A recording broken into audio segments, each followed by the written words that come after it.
Welcome to the Full Nielsen. Today I'm going to be doing a part 2 review of my Christensen Arms Modern Precision Rifles.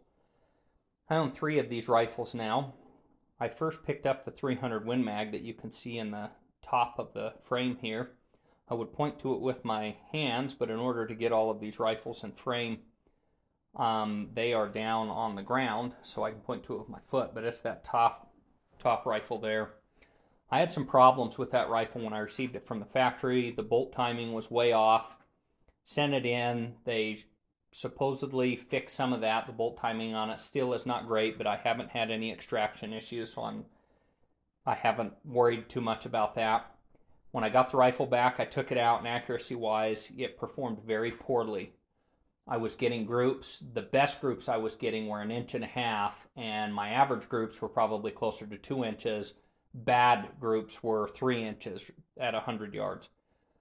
For those of you who don't have experience with Model 700 pattern rifles, my experience has been that the Magnum calibers and the larger the caliber, 338, 300 Win Mag, those Magnum caliber rifles, the long action rifles, it's usually much more difficult for them to either build an accurate rifle with a Magnum caliber, or the Magnum calibers just have a difficult time performing as well accuracy-wise. I don't know which it is. I know some companies, I believe Christensen Arms is even one of those companies, will offer accuracy guarantees that are different for different calibers, meaning Magnum calibers, they'll say, you know, we guarantee sub MOA or 3/4 MOA with certain rifles, and then with short action they might say half MOA depending on the rifle.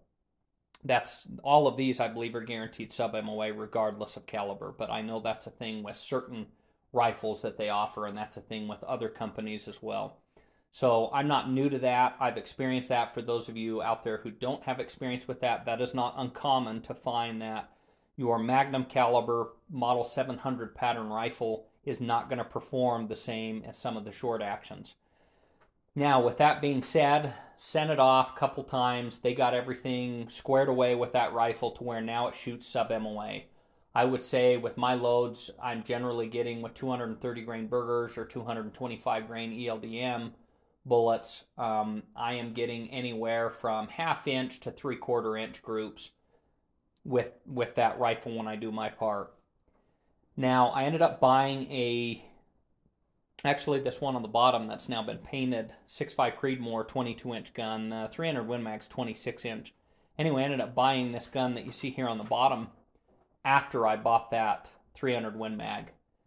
And it has been a phenomenal rifle. No issues in terms of bolt timing. It's timed perfectly.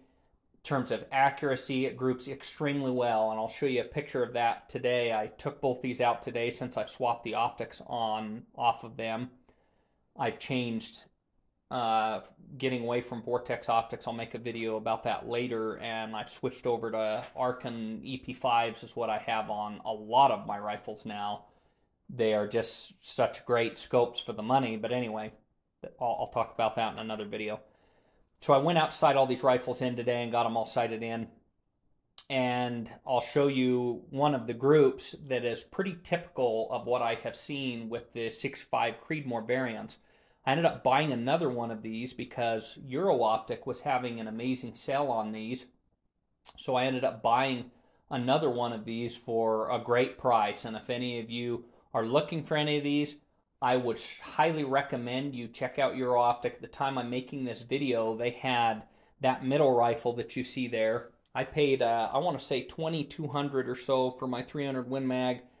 And then the one on the bottom, I paid like $2,100 or $2,000, something like that for.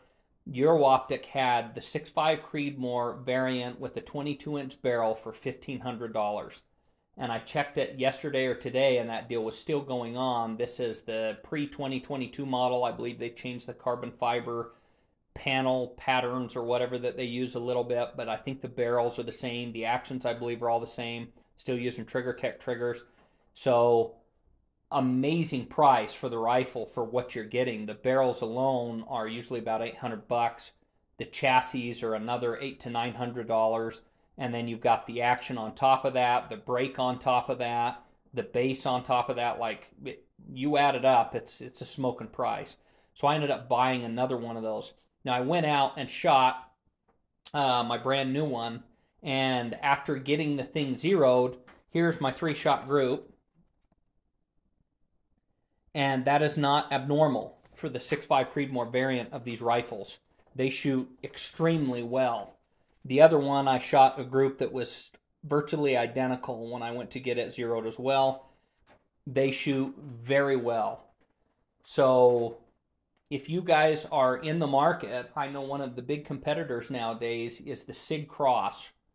And those types of rifles really appeal to me. I love the benefits of a chassis, of being able to adjust the length of pull and the cheek height so that the gun feels very natural and you're not having to muscle yourself into position to get in a comfortable shooting position. I'm a big fan of chassis type rifles.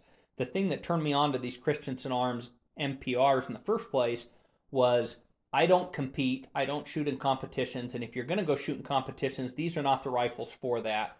You want a rifle that weighs a lot, like other competitors are using. There's a reason they use those heavy rifles. They can set them in all kinds of positions, and that weight is really beneficial in a lot of those positions. But for me, I'm not a competitor, but I really enjoyed the comfort that a chassis would afford me for my long-range target shooting, hunting, all that kind of stuff.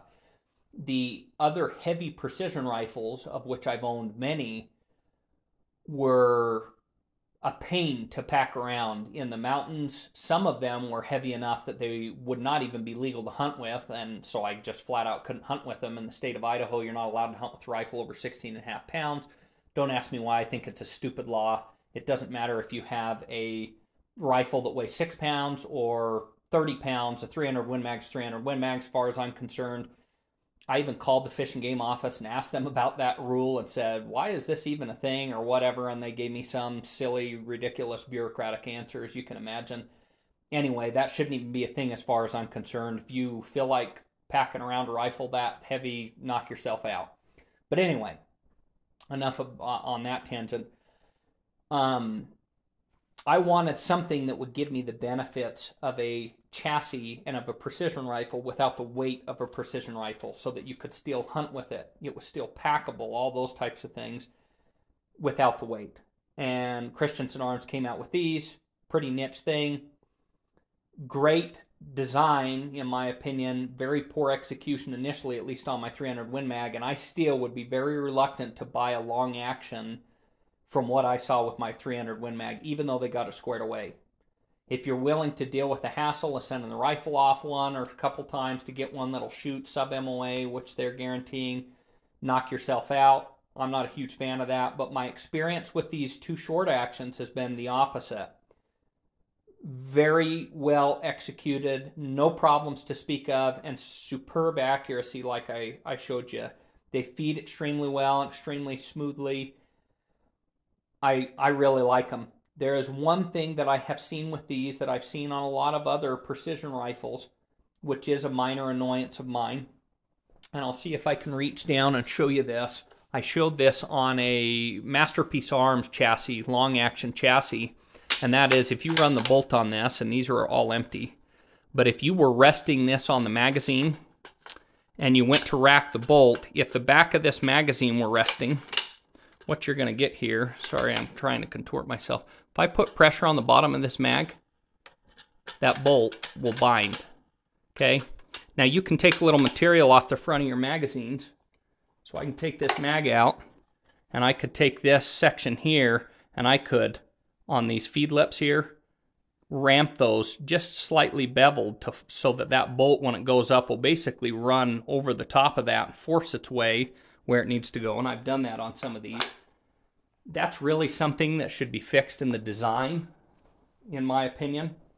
It hasn't caused me any problems because I'm using a bipod or shooting off a tripod or shooting freehand, and I'm usually not resting it off the magazine. However, that's no excuse for that being that way, in my opinion.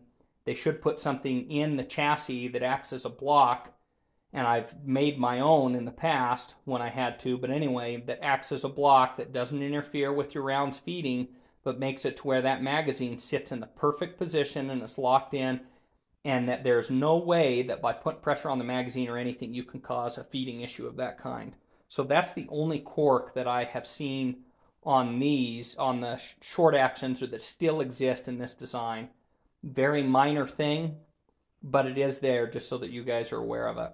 I highly recommend the Christensen Arm Modern Precision Rifle in short action calibers, especially at some of the prices I've seen with them.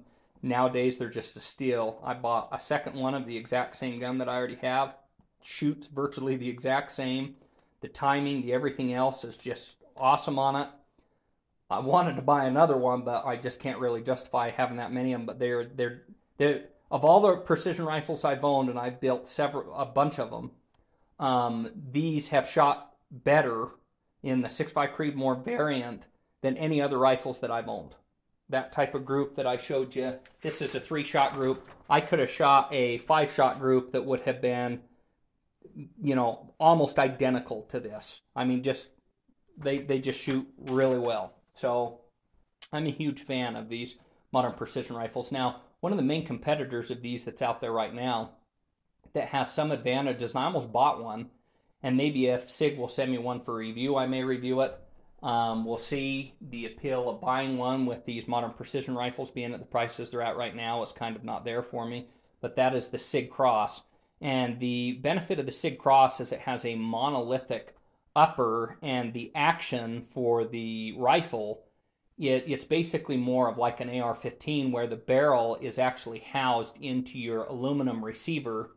That's a monolithic aluminum receiver, and then the bolt goes into your action, which is part of that monolithic receiver, and so it's all one piece, whereas these have a barreled action that is sitting in this chassis, which is torqued down with a couple of torque screws, and there are pros and cons to each of those designs. The pros of this design of the modern precision rifle is trigger replacement and stuff like that. Any Model 700 trigger will fit. They come with really good triggers, Trigger Tech triggers from the factory, so that's not something I'd necessarily change.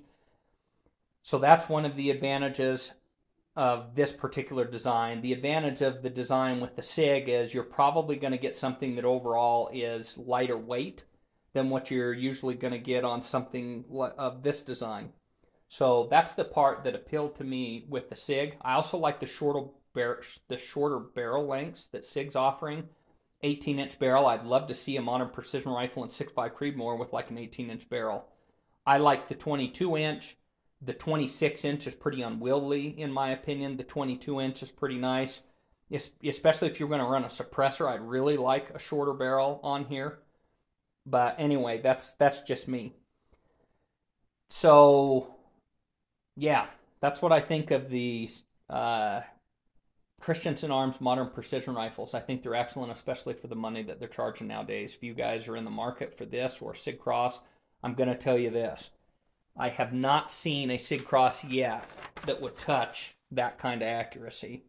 And like I said, in my experience with the 2 short actions that I own in 6.5 Creedmoor, that is not uncommon. That is normal for those rifles. Anyway, obviously I'm hand loading. I'm shooting 147 grain ELDMs, which I found shoot really good. I really like the heavier bullets in a shorter barrel. In fact, the shorter the barrel, the heavier the bullet I use, because ballistically speaking, with the powder charges and the burn rates and all that kind of stuff, you lose less velocity percentage-wise with heavier bullets in shorter barrels than what you lose with lighter weight bullets in shorter barrels. Because as far as how much time that projectile needs to be in the barrel and all that kind of stuff, it makes a lot of sense to go heavy. But that's just me. That's just what I found.